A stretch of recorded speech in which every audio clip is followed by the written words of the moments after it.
சினிமாவின் சீமான் அப்படி படம் வந்து தியேட்டரில் போயிட்டு இருக்கும்போது நான் பார்க்குறேன். பார்க்கும்போது இது என்னோட இந்த லாஃபிங் வரும்போது வந்து ஆடியன்ஸ் இங்கேருந்து சீமான் சார் சீமான் சார் சீமான் சார் அப்படின்ட்டு கத்திட்டு இருந்தேன்.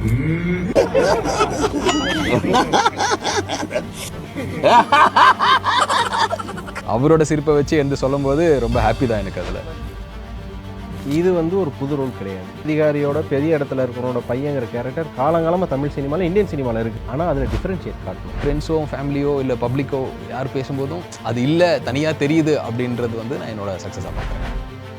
இப்படி ஒரு பொண்ணு நம்ம அப்படி பண்ணியிருக்கிறோம். ஸோ ஆடியன்ஸ் அவ்வளோ வெறுப்பில் இருக்கிறாங்க. எவன் என்னடா பண்ண முடியும்? யார் வேணாலும் வாங்கடா. என்ன பண்ணிட்டீங்க வந்து உட்காந்துருக்க. ரேச்சல் மேம் இருக்காங்க, விஜய் சார் பக்கத்தில் இருக்காங்க.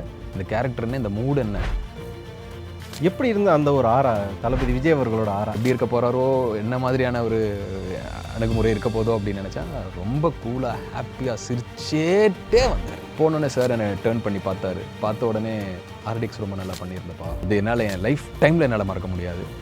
என் கண்ணே கலங்கின ஒரு மூமெண்ட் அது. தளபதி படத்துக்கு போயிட்டு டிக்கெட்லாம் கிழிச்சு வீசி என்ன படம் அது மாதிரி கிளம்பி பகவதி, இந்த குழந்தை இந்த மண்ணை தொடுண்டா அப்படின்னு மாதிரி என்னமோ ஆயிடுச்சு. சரி அவர்கிட்டயே சார் அந்த குழந்தை இந்த மண்ணை தொடுண்டா சிரிக்கிறாரு. சிரிச்சார் தோல்லையும் அப்படி தட்டிட்டு கங்க்ராட்ஸ்பா மிச்ச மாதிரியே எனக்கு நடந்திருக்கு. அந்த கத்தியை எடுத்து குத்துனதுக்கப்புறமா அவங்க ஆக்டிங்கை ஸ்டாப் பண்ணிடுங்க.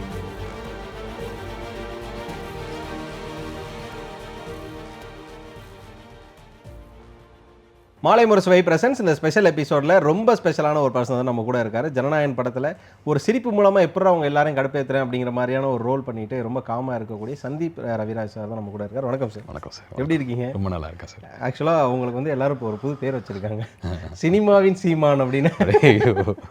ஸோ உங்களோட லாஃப் வந்து பார்த்தீங்க அப்படின்னா வேறு கேரக்டர்ஸ் கூட ஒர்க் ஆகிருக்கலாம். ஆனால் ஜனநாயகனில் அந்த லாஃபிங் சீனுங்கிறது இப்போ எல்லாரும் திரு சீமான் கூட கம்பேர் பண்ணி போயிட்டு இருக்காங்க. நீங்களும் அதை பார்த்துருப்பீங்க. எப்படி இருந்தது முதல்ல? அதுலேருந்து போயிடுவோம் நம்ம.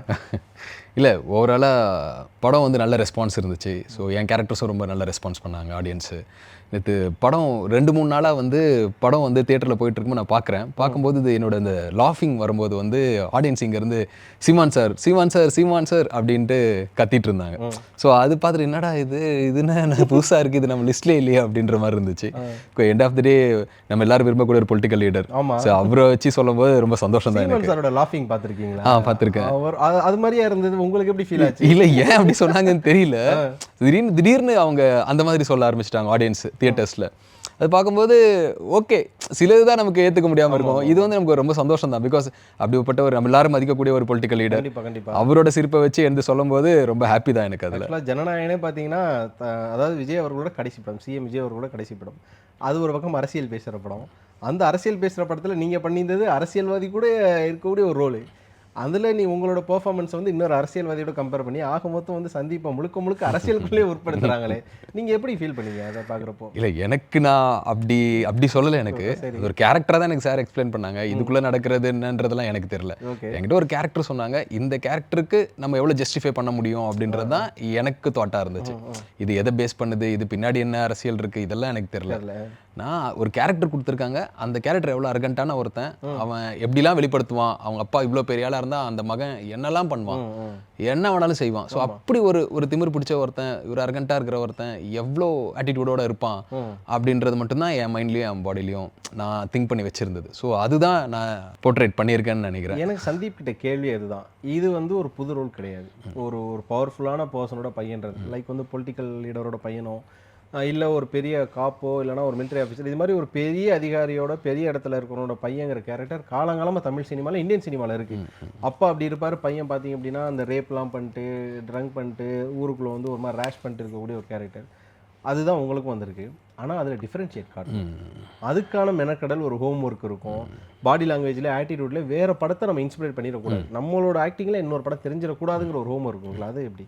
டெஃபினட்டாக நீங்கள் ரொம்ப இன்ட்ரெஸ்டிங்காக கேட்டிங்க அந்த கேள்வி. நான் எப்பயுமே சரி, என்னோட எந்த படங்கள் எடுத்துக்கிட்டாலும் நான் என்னோட முந்தின படங்களோட எந்த சாயலும் எதுலையும் வந்துடக்கூடாது அப்படின்றதுல ரொம்ப கான்ஷியஸாக நான் எப்பயுமே இருப்பேன். அப்படி இருக்கும்போது தான் ஆர்டிஎக்ஸ்லும் நீங்கள் பார்த்தீங்கன்னா ஒரு படம் மலையாளத்தில் பண்ணியிருந்தேன் ஆர்டிஎக்ஸ். ஸோ ஆர்டிஎக்ஸில் பார்த்தீங்கன்னா ஒரு செயின் ஸ்நாச்சிங் சீன் இருக்கும் ஃபர்ஸ்ட் ஆஃபில் ஓப்பன் பண்ண உடனே. அந்த செயின் ஸ்நாச்சிங் சீனுக்கு அப்புறம் அந்த குழந்தை கழுத்து செயின் அறுத்ததுக்கப்புறம் அந்த அப்பாவை பார்த்து ஒரு சிரிப்பு இருக்கும். அதுவும் ஒரு மாதிரியான சிரிப்பு தான். ஆனால் நீங்கள் இதில் பார்த்துக்கிட்டிங்கன்னா கேரக்டர் வைஸ் வேறு, இதுலேயும் ஒரு ஸ்மைல் இருக்குது, ஆனால் கொஞ்சம் வேறு. ஸோ கேரக்டர் சேஷாக நமக்கு நீங்கள் சொன்ன மாதிரி பெரிய ஆளுங்களோட பசங்க, பெரிய பொலிட்டிக்கல் ஆளுங்களோட பசங்க, அந்த மாதிரியான கேரக்டரைசேஷன் யூஸ்வலாக இருக்குது. ஸோ இதில் நம்ம என்ன சேஞ்ச் பண்ணுறோம் அப்படின்றது ரொம்ப மேஜராக பார்க்குறோம். அப்புறம் போன படத்தோட சாயல் இதில் இருந்துடக்கூடாது அப்படின்றது நான் ரொம்ப கவனமாக இருந்தேன். இப்போ பார்க்கும்போது ஃப்ரெண்ட்ஸோ ஃபேமிலியோ இல்லை பப்ளிக்கோ யார் பேசும்போதும் அது இல்லை தனியாக தெரியுது அப்படின்றது வந்து நான் என்னோட சக்ஸஸாக பார்க்குறேன். இப்போ அந்த லாஃபிங்கில் தான் நான் டிஃப்ரென்ஷியேட்டை நான் பார்க்குறேன். என்ன அப்படின்னா லாஃபிங் பல வெரைட்டிஸ் இருக்குது. அதில் உங்களோட சிரிப்பு வந்து not only Vijay sir and Prakash sir அவங்க 2 பேரும் வெறுப்பேற்றுறத தாண்டி ஆடியன்ஸை வெறுப்பேற்றணும்ல. ஸோ அந்த லாஃபிங் வெரைட்டிஸில் நீங்கள் வந்து நிறைய ஹோம்ஒர்க் பண்ணியிருப்பீங்க. இப்படி சிரிக்கலாமா அப்படி சிரிக்கலாமான்னு சொல்லி நீங்கள் ஹோம்ஒர்க் பண்ணிங்களா? ஆர்எல்ஸ் எனக்கு இந்த மாதிரி தான் ஒரு லாஃபிங் மாடல் வேணும்னு சொல்லி அச்சுவினோத் சார் கேட்டாரா? இல்லை, அவர் சார் வந்து நான் பார்த்தப்போ அந்த ஆர்டிஎக்ஸில் நான் பண்ணது அவருக்கு ரொம்ப பிடிச்சிருந்துச்சு, நல்லா நடிச்சிருந்தோம் சார் சொல்லியிருந்தாங்க.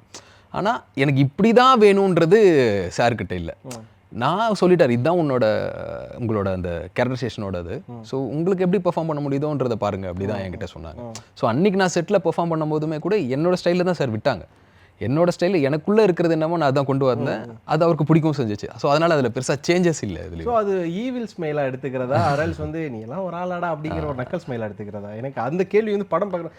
இது வந்து ஏன்னா நீங்கள் பண்ணது ஒரு சாதாரண விஷயம் கிடையாது. ஒரு பெரிய விஷயத்தை பண்ணிட்டு வந்து டேபிளில் உட்காந்துருக்கீங்க. ஆப்போசிட்டில் வந்து பார்த்தீங்க அப்படின்னா ரெபேக்கா மேம் உட்காந்துருக்காங்க, விஜய் சார் இருக்காங்க.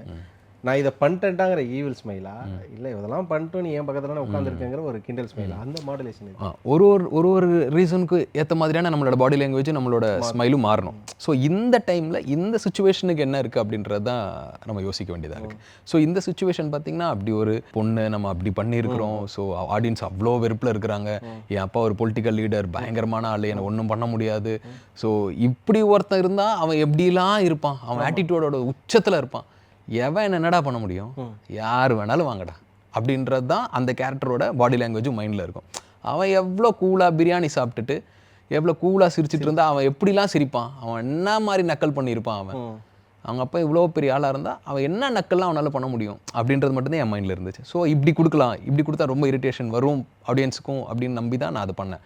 பட் அது ஒர்க் ஆகிருக்கு, சாருக்கு ரொம்ப பிடிச்சிருந்துச்சு. ஸோ எண்ட் ஆஃப் த டே ரொம்ப ஹாப்பி. அதில் எனக்கு லாஃபிங் ஒரு பக்கம், ஆக்டிங் ஒரு பக்கம், உங்களோட ஃபிசிக் அண்ட் அவுட்லுக் எனக்கு அதை பார்க்குறப்பே வந்து இந்த சந்தீப் தானே ஸ்க்ரீனில் நம்ம பார்த்தது அப்படிங்கிற மாதிரி இருக்குது. கட்டை மீசை, அதுக்கப்புறமா உங்களோட அந்த காஸ்டியூமு, அந்த ஆர்ம் டைட்டாக ஒரு ஆஃப் ஹேண்ட் ஷர்ட்டு. ஸோ அதை நீங்கள் ப்ரிப்பேர் பண்ணிக்கிறப்ப எப்படி ஃபிட்னஸ் அந்த படத்துக்கு நீங்கள் எடுத்துகிட்டு வந்தீங்க? இல்லை அப்படின்னு இல்லை, நான் ஆக்சுவலாக அந்த டைமில் ஃபிட்னஸ் பெருசாக இல்லை, நல்லா சாப்பிட்டு கொஞ்சம் உடம்பு போட்டுருந்தேன். ஆமாம், நான் வந்து ஜிம் போனால் கரெக்டாக இருப்பேன், ஜிம் விட்டால் கொஞ்சம் சாப்பிட்ருவேன். ஸோ அந்த மாதிரியான ஒரு ஆள் தான். சாமி நம்ம இனம். ஆமாம். ஸோ அப்படி இருக்கும்போது நான் அந்த டைமில் கொஞ்சம் ஃபிட்னஸ் பெருசாக இல்லை, கொஞ்சம் குண்டாக தான் இருந்தேன்.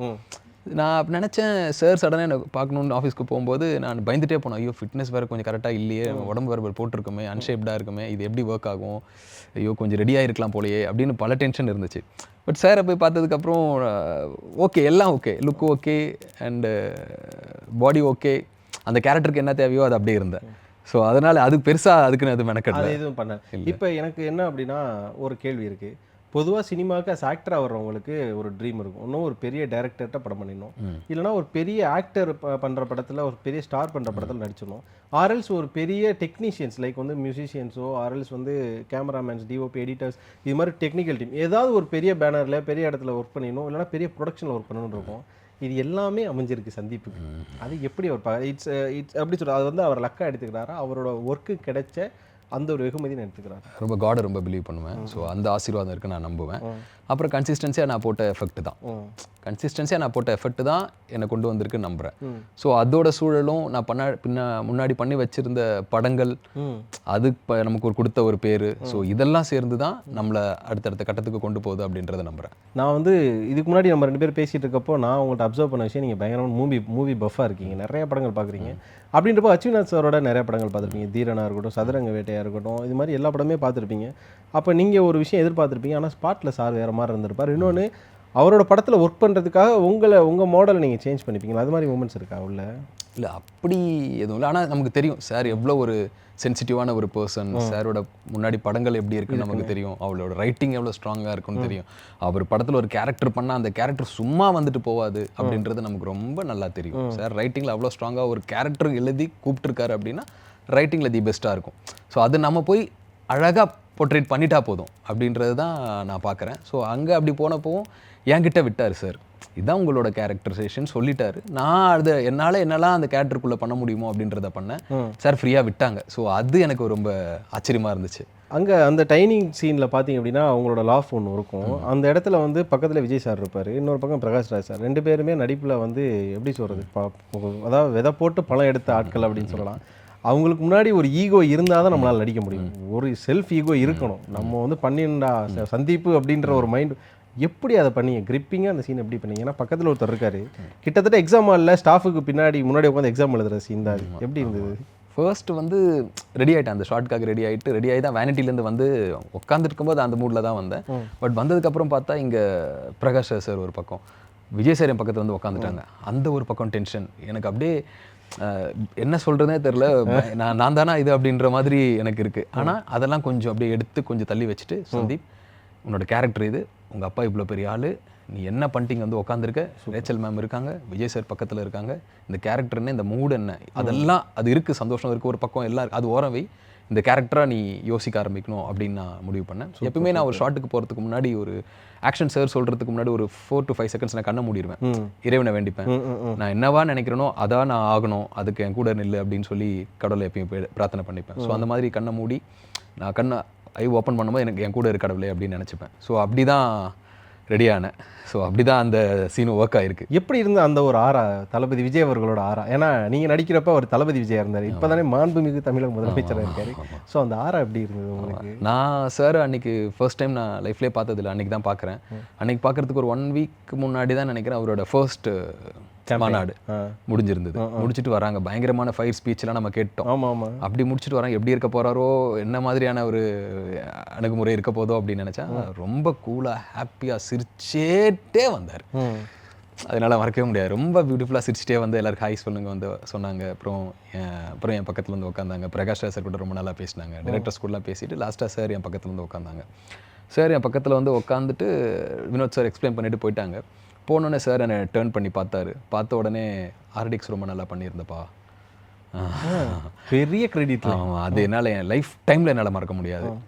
என் கண்ணே கலங்கின ஒரு மொமெண்ட் அது. நான் சொன்னேன், கையெடுத்து கும்பிட்டு, சார் உங்களை பார்க்க முடியுமான்றதே என்னோட மிகப்பெரிய கனவாக இருந்தது.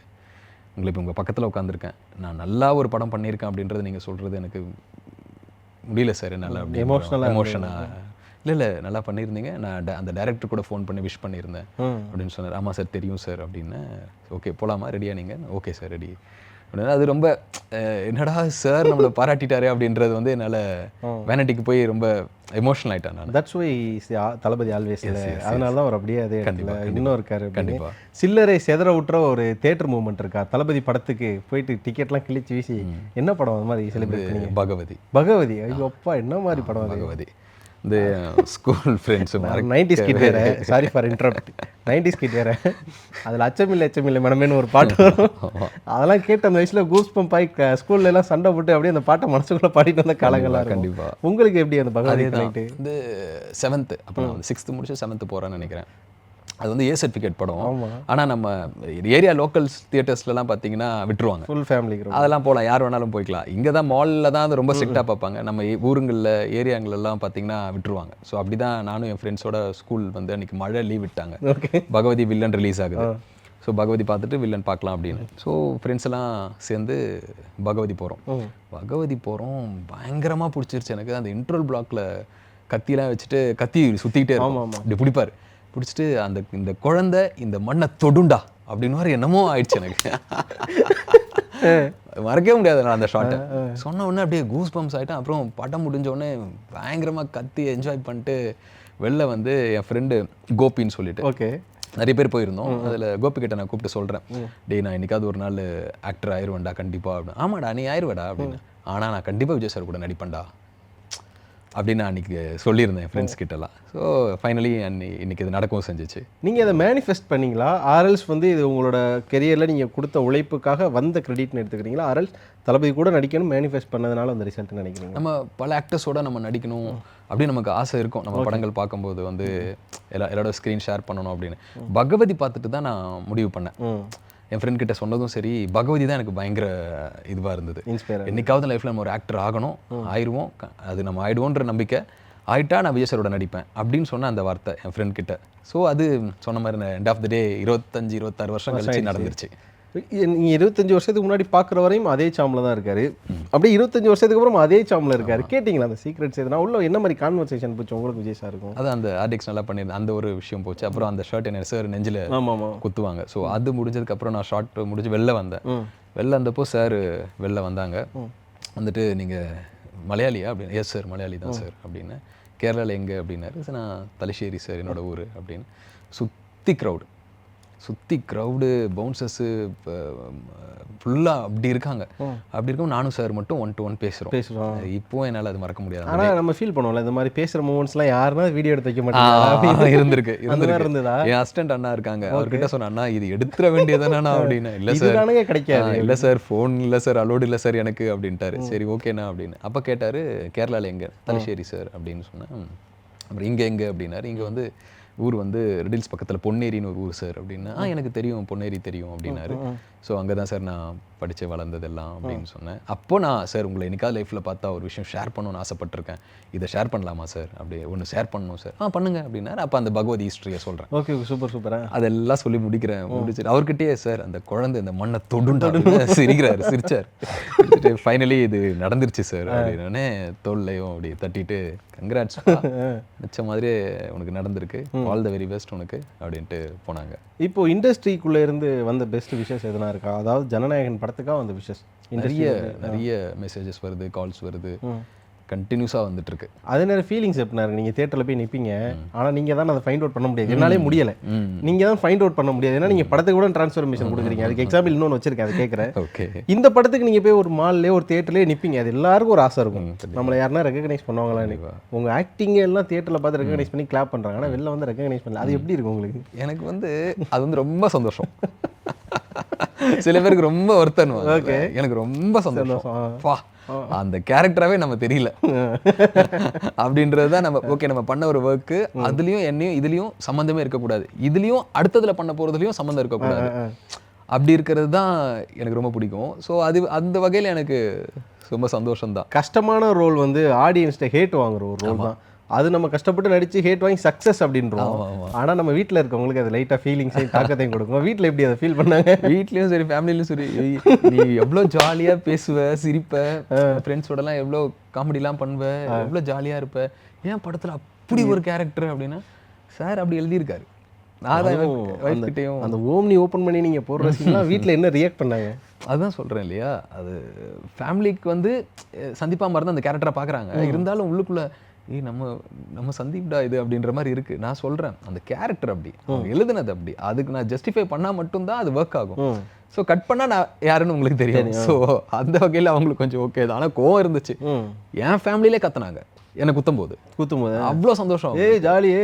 அப்புறம் தான் ரியலைஸ் பண்ணாமல் சி நம்ம ஹஸ்பண்டில் நம்ம ஃபேமிலியில் அப்படின்ட்டு எல்லாரும். எனக்கு இந்த ஜனநாயகனில் அந்த டைனிங் சீனில் லாஸ்ட்டாக ஒரு கொஸ்டின் இருக்குது. என்ன அப்படின்னா, ஒரு பக்கம் ஓகே லாஃப், இன்னொரு பக்கம் வாம்னி சீன், தளபதி கூட கான்வர்சேஷன், அதெல்லாம் இருக்கட்டும்.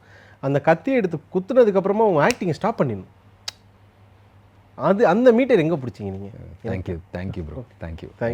ஏன்னா அவ்வளோ நீங்கள் நோட் பண்ணதெல்லாம் யோசிக்கும்போது ரொம்ப சந்தோஷமாக இருக்குது. அதுவுமே அப்படி தான். அது ஏதோ நான் இறைவன் கூட இருப்பாரு அப்படின்ற நம்பிக்கை தான். எடுக்கிறோம், நடந்துடணும் கரெக்டாக. ஸோ அந்த சுச்சுவேஷன் அந்த மாதிரி அந்த கேரக்டருக்குள்ளே தான் இருக்கும். கட் ஆகிற வரைக்கும் அந்த கேரக்டராக தான் இருக்க போகிறோம். ஸோ கரெக்டாக குத்தும் போது ஸ்டாப் பண்ணணும். ஒருத்தர் சடனாக ஒரு ஹார்ட்டில் இருந்து குத்தி உயிர் போகுதுன்னா எப்படி இருப்பான் அப்படின்னு இமேஜின் பண்ணுறோம். கடவுளே கூட இருன்னு சொல்கிறோம். அது நம்ம பண்ணுறோம், அது வெளிப்படுது, நல்லா இருக்கு. ஏன்னா அது உண்மையாக நல்லா இருந்தது. ஏன்னா இப்போ த்ரோட்டில் குத்திருந்தா கூட ஒரு மாதிரி ஒரு சவுண்டு கொடுத்துட்டு த்ரோட்லேருந்து ப்ளீட் ஆகிற மாதிரி ஒரு ஆக்டிங் கொடுத்துருக்கலாம். ஒரு சில பேர் என்ன பண்ணுவாங்க, நெஞ்சில் குத்துனதுக்கப்புறமா ஒரு ஆக்டிங் கொடுத்துட்டு அப்படி அதுக்கப்புறம் ஸ்டாப் பண்ணுவாங்க. உங்ககிட்ட கரெக்டாக அந்த factor of seconds, milliseconds தான் இருந்தது. குத்துறப்போ ஒரு ரியாக்ஷன் ஸ்டாப் ஆகிட்டீங்க, டேபிளில் கூட விழுகலை, அந்த சேரில் அப்படியே இருக்கு அதே போச்சு. ஏன்னா நீங்கள் சாப்பிட்றப்பவே கம்ஃபர்ட் ஜோனில் உட்காந்து சாப்பிட்றீங்க, உட்காந்து சிரிக்கும் போதே கை வச்சுட்டு கம்ஃபர்ட்டில் சிரிக்கிறீங்களா. ஸோ அந்த ஸ்லோப்லேயே உங்களுக்கு உயிர் போயிடுது. ஸோ அதெல்லாம் நீங்கள் மெயின்டைன் பண்ணி எப்படி ஓகே இது ஞாபகம் வச்சிருக்கோம், சந்தீப் இதே பர்ஃபார்மன்ஸில் இருக்கணும் ஒரு கான்சியஸ் இருந்தது? கண்டிப்பாக கான்சியஸ் இருந்துச்சு. அது கான்சியஸ் இல்லாமல் எப்படியா சார் ஆக்டராக நம்ம இருக்கும்போது அந்த கேரக்டராக தானே இருக்கணும். ஆமாம், கட் பண்ணாதான் நம்ம சந்தீப் நம்ம அதெல்லாம். பட் அந்த கேரக்டர் என்னமோ அது நம்ம இருக்கணும். குத்தும் போது அந்த செகண்ட் ஒருத்தன் உயிர் ஸ்பாட்டில் போகுது அப்படின்னா அவன் எப்படி இருப்பான் அப்படின்னு நம்ம இமேஜின் பண்ணுறோம். அது நம்ம உடம்புலையும் மைண்ட்லையும் பாடிலையும் போடுறோம், கடவுளை வேண்டிக்கிறோம். ஸோ கரெக்டாக அது நடக்குது. ஏன்னா நம்ம என்ன யோசிப்போம்னா, ஒரு படத்தில் ஒரு ஒர்க் பண்ணுவோம், என்னடா இந்த ஒர்க் நம்மளை யாரும் சொல்லலையே, பகத் சாரோட வெட்டிங்கில் நீங்கள் யார டான்ஸு? ஆமாம் ஆமாம், சூப்பர்னு பாராட்டுறது வாங்குறதோட நல்லா இல்லை வேண்டாம் அப்படின்னு வாங்கிடக்கூடாது.